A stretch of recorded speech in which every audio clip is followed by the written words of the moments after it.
ఏ బాటైనా పర్వాలేదంట, సమయంతో సాగటమే మన సింపుల్ సిద్ధాంతం.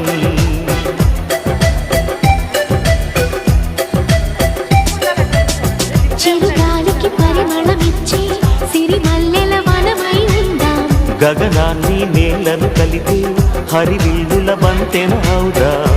ఆనందం అంటే అర్థం మనమందా, ప్రతి పూట పాటై సాగే హుషారు సరిగమలో. ఎన్నో ఎన్నో రాగాలుండే సంగీతం కాదా, చల్లకి నవ్వుల కేరింత.